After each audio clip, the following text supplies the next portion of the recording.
Hello friends, मैं Saurabh Suman SS exam गुरु YouTube channel पे आपका स्वागत करता हूं। आज हम फिर से बिहार शिक्षक भर्ती नियमावली 2023 के लिए चर्चा कर रहे हैं। क्या अपडेट्स है पिछले 2-3 दिनों में। तो आपको मैं बता दूं कि बीपीएससी को आधिकारिक रूप से बहाली की जिम्मेवारी मिल गई है। आधिकारिक रूप से मतलब कि अभी तक हम सबको पता था, क्योंकि सरकार ने जिस दिन घोषणा की थी, कैबिनेट पास किया था, उसी दिन सरकार ने कहा था कि बीपीएससी इस बहाली को करेगी। लेकिन जो सरकारी प्रोसीजर होता है, जो सरकारी कागज ट्रांसफ़र होता है, उसमें सामान्य प्रशासन विभाग ने बीपीएससी को अभी जिम्मेवारी सौंपी है। और ये कंफर्म, देखिए कोई भी चीज़ का आधिकारिक रूप से कंफर्म तभी होगा जब उसके आधिकारिक व्यक्ति बताएंगे। तो अतुल प्रसाद जो हैं वो बीपीएससी के हेड हैं। उन्होंने बताया कि BPSC has been notified to conduct teacher recruitment exams. It's huge responsibility, support and trust of all stake holders are vital to complete this task successfully. On our part, we are committed to ensure fairness and impartiality in the entire process. और उन्होंने, जो अतुल प्रसाद जी हैं, उन्होंने ये confirm बताया कि BPSC को आधिकारिक रूप से पत्र भेजा गया है और बीपीएससी अब एग्ज़ाम कंडक्ट करवाएगी और फेयर और सब कुछ उन्होंने लिखा है कि फेयर एग्ज़ाम कराएगी। ये जो डॉक्यूमेंट ट्रांसफ़र प्रोसेस होता है, ये सामान्य प्रशासन ने अधिसूचित किया है उन्हें। आपको पता है कि कैबिनेट डिसीजन होने के बाद फिर ये वित्त विभाग को जाता है पैसा अनुशंसित करने के लिए, फिर ये आरक्षण रोस्टर के लिए जाता है विभाग में, फिर ये सामान्य प्रशासन विभाग को जाता है, फिर सामान्य प्रशासन एग्ज़ाम कंडक्ट करने वाली संस्था को भेजता है। तो ये सब प्रोसीजर होता है, सरकारी प्रोसीजर, इससे हमें कोई लेना देना नहीं है। हमारा जो काम है, अब ये 1,78,026 पदों पर होगी बहाली, पर इसमें भी बहुत सारे लोचे हैं।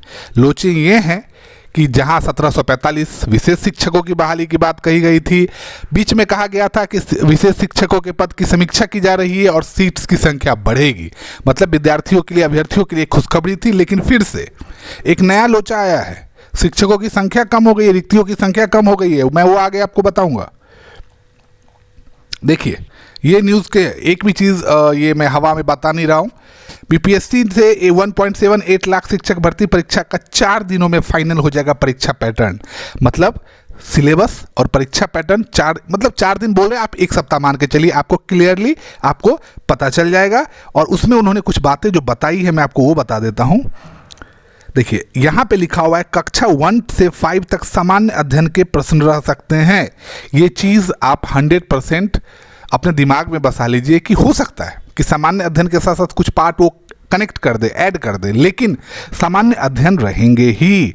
तो आपकी तैयारी शुरू हो जानी चाहिए थी। मैं आपको बार बार बोल रहा हूँ, कक्षा 6, 8, 9, 10 और 11, 12 के लिए सामान्य अध्ययन के साथ, मतलब सामान्य अध्ययन तो कंपलसरी है, उसके जो कंडक्टिंग सब्जेक्ट है, रिस्पेक्टिव सब्जेक्ट है, उससे भी प्रश्न पूछे जाएंगे। प्रश्न 100 अंकों के पूछे जाएं, 125 अंकों के, 150 अंकों के, इससे हमें कोई फर्क नहीं पड़ता है। वो जब परीक्षा देना, ये कहावत है ना कि ओखल में सर रखे हैं तो मूसल का क्या डर। तो जब परीक्षा देने के लिए बैठे ही हैं, जब परीक्षा देना पड़ ही रहा है, तो हमारे लिए ये क्या टेंशन की बात नहीं है। दूसरा, एक बहुत सारे बच्चों के मन में ये शंका थी कि क्या क्लास 1 to 5 के लिए सिर्फ डीएलएड ही प्रभावी होंगे। जी नहीं, यहाँ पे लिखा गया है, आप ये देखिए कि हाई स्कूल के लिए बीएड एमएड के साथ एसटीईटी या सीटेट, मतलब उनके लिए तो सीटेट होता नहीं है। प्रारंभिक स्कूलों के लिए डीएलएड या बीएड के साथ टीईटी या सीटेट, मतलब डीएलएड या बीएड दोनों आ रहा है। तो इसलिए आपको इस बात का टेंशन लेने की जरूरत नहीं। अभी हुआ क्या है, अभी जो सरकार की तरफ से ये हो रहा है कि आयोग तो सिलेबस जारी करेगा, वो आपको बता दिया गया, 4 दिनों की बात बोली है।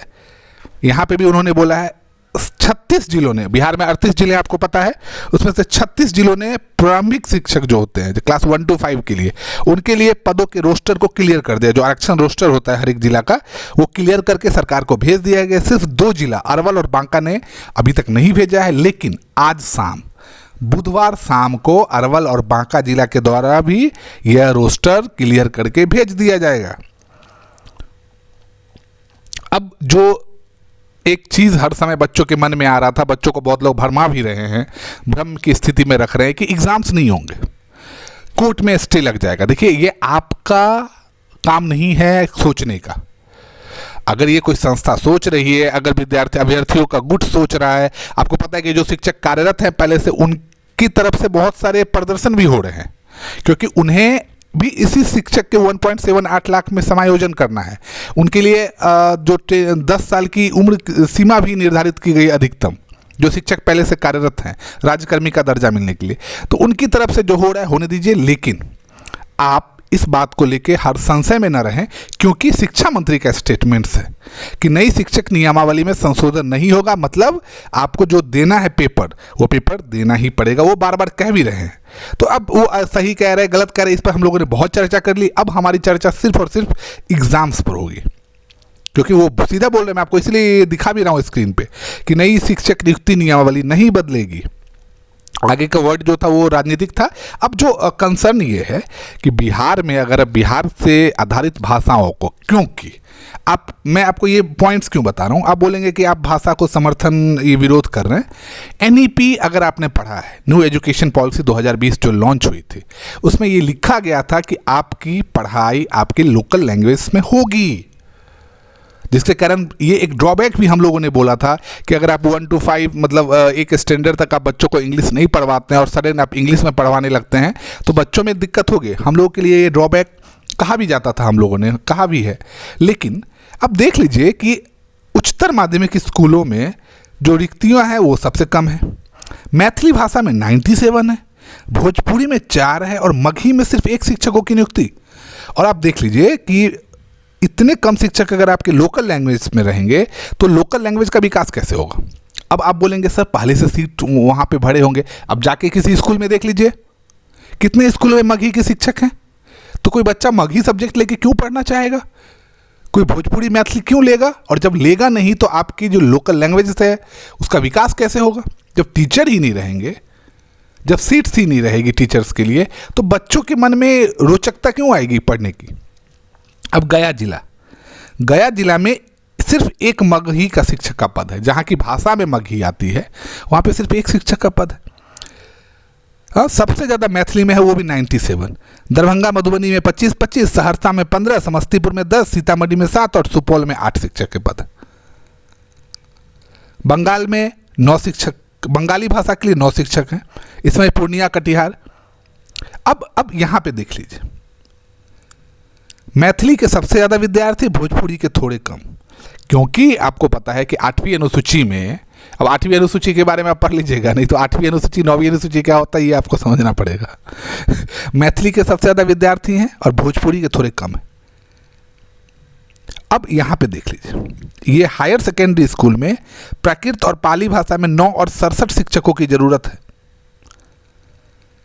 और इसमें 2023 की परीक्षा देने वाले विद्यार्थियों की संख्या क्रमशः 1227 और केवल 376 थी। 16,641 रिक्तियां भाषा विषय से जुड़ी है माध्यमिक स्कूल में, 10,669 उच्चतर माध्यमिक में, 305 शिक्षकों की जरूरत है पर्सियन में, 200 शिक्षकों की जरूरत है अरबी में, 1085 विद्यार्थियों ने इंटर में भोजपुरी में इस साल परीक्षा दी थी। तो लोकल लैंग्वेजेस, अगर आप बिहार जैसे राज्य में जहाँ पे लोकल लैंग्वेज का बहुत इंपॉर्टेंस है, यहाँ पे तो एक डिस्ट्रिक्ट में भाषा में परिवर्तन हो जाता है, वहाँ पे अगर आप भाषा के विकास में योगदान नहीं दीजिएगा, शिक्षक नहीं बनाएंगे तो छात्र नहीं बन पाएंगे, और छात्र नहीं बन, और आप संसद में फाइट करते हैं कि हमारी इस भाषा को आप शामिल करिए, तो यूपीएससी में आप इस भाषा के थ्रू एग्ज़ाम लीजिए, क्यों होगा, नहीं हो पाएगा, क्योंकि आपने ही नहीं किया है। तो हमारा कंसर्न यही है। अब जो एक और महत्वपूर्ण था, हमने लिखा भी है, आपने हेडिंग देखा होगा, थंबनेल देखा होगा कि शिक्षकों की संख्या घटा दिया गया। अब बताइए, मैं आपको सिर्फ उतना कहानी नहीं पढ़ के बताता हूँ, सरकारी लेटर है। पटना में उर्दू में 1 to 5 में 966 सीट थी, उसको 766 कर दिया गया।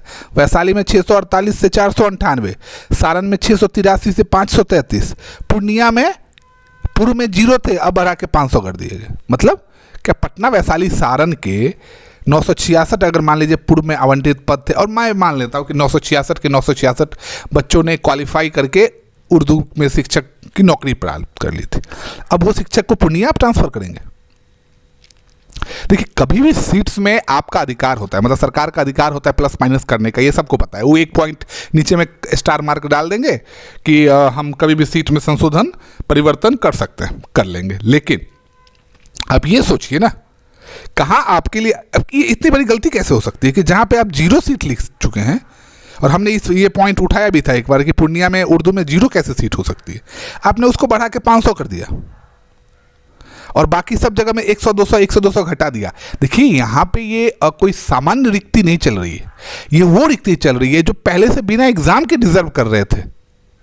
आप कोई एहसान नहीं कर रहे हैं, बिना एग्जाम के डिजर्व किए हुए बच्चों को आप एग्जाम ले रहे हैं और उसके बाद आप ये कह रहे हैं कि कभी ये आगे कर दे रहे हैं, कभी 3 जिले में घटा रहे हैं, 1 जिले में बढ़ा रहे हैं, तो ये आपकी गलती है। पहले भी बताया था, पूर्णिया में आपने अगर पहले एक पद नहीं दिया था तो जिन्होंने कागज आउट होने से पहले ये चेक किया होगा कि उनके दिमाग में पहला संशोधन नहीं आया होगा। क्यों एक बार कागज को चेक कर लेते हैं। एक बार आप भरोसा दे रहे हैं विद्यार्थी के मन में, भरोसा बढ़ा रहे हैं सीट्स की संख्या कि चलिए सीट्स की संख्या है, विद्यार्थी के दिमाग में माइंड मेकअप हो रहा होगा, कहाँ से फॉर्म भरेंगे, कैसा फॉर्म का प्रारूप होगा, दिमाग में थोड़ा सा इतना टेंशन में ये होगा। और लेकिन आप अभी क्या कर रहे हैं, कहीं सीट्स घटा दिया जा रहा है, कहीं सीट्स बढ़ा दिया जा रहा है। अब ये तो सही नहीं। या तो आप सीट्स को बढ़ाइए, घटाने की कोशिश मत कीजिए। एक तो 1.78 लाख शिक्षकों में आप नियोजित, पहले से जो नियोजित कर्मी हैं उनको आप ऐड कर रहे हैं। अगर सबके सब वो पेपर निकाल लिए तो हमारे अभ्यर्थी कहाँ चले जाएंगे। तो ये एक तो ये दिक्कत है, ऊपर से आप ये काम कर रहे हैं। तो हमारे लिए आज का अपडेट यही था कि 3-4 दिनों में आप 5 दिन का समय ले लीजिए। शिक्षक बहाली के लिए अधिसूचना जो है सिलेबस की वो जारी हो जाएगी, पर आप सिलेबस के लिए हर समय ये रखें। देखिए मैं ये नहीं मानता हूँ कि किसी भी अभ्यर्थी को कोचिंग क्लास और सब्सक्रिप्शन लेने की ज़रूरत पड़नी चाहिए। आप कोई इंटर और 12 ग्रेजुएशन के बच्चे नहीं हैं जो किसी एग्ज़ाम की तैयारी कर रहे हैं। आपने डीएलएड क्वालिफाई किया है, आपने बीएड क्वालिफाई किया है, आपने एमएड क्वालिफाई किया है, और ये तीनों करने के बाद आपने सीटेट स्टेट क्वालिफाई किया हुआ है। तो आप फिर से एक इन्वेस्टमेंट की ओर जुड़ेंगे। इससे अच्छा है कि आप अपने बेसिक्स के साथ, आप यूट्यूब्स पे बहुत सारे फ्री चैनल्स होते हैं, आप वहाँ भी देख सकते हैं। आप करंट अफेयर्स के लिए आपको क्या करंट अफेयर्स, कोई मैं करंट अफेयर्स पढ़ाता हूँ, मैं जीके जीएस पढ़ाता हूँ, तो क्या मैं अमेरिका जाके लेके आता हूँ, या क्या वो आपके पास नहीं आ सकता। तो इसके लिए आप कोई तैयारी ऐसी होनी चाहिए। देखिए बेसिक्स पर आप कंसर्न रखिए कि आपका बेसिक्स क्या है, चाहे वो जीके जीएस का बेसिक्स हो या आपका सब्जेक्ट का बेसिक्स हो। आपको पहले भी बोला गया था एनसीईआरटी सबसे बेस्ट ऑप्शन है कि जितने दिन में 10 दिन 15 दिन अभी समय है, आप एनसीईआरटी को कंप्लीट कर लीजिए, क्योंकि आपने ये सब किया हुआ है अपनी पढ़ाई में। तो आपका जैसे ही एनसीईआरटी कंप्लीट होगा फिर आप करंट अफेयर्स को रेगुलर अपडेट करें। 1 घंटा दीजिए, आपके लिए रोज दिन 25 से 26 लगातार लिखा हुआ क्वेश्चन और उसके साथ 15 से 20 ओरली बोला हुआ क्वेश्चन तो हम लेके आते हैं, तो बाकी भी लेके आते होंगे। तो आप उनके साथ कनेक्ट रहिए और आप मतलब लगातार जुड़े रहेंगे। अगर पढ़ाई से आप एक भी दिन बाकी किसी भी चीज़ में आपको नहीं पढ़ना है, शिक्षक बहाली होगी नहीं होगी, कौन विरोध कर रहा है, कौन सपोर्ट कर रहा है, क्या होगा क्या नहीं होगा, सीट्स बढ़ रहे घट रहे, वो ठीक है एक जानकारी है, क्योंकि आप फॉर्म भरेंगे इसी आधार पे।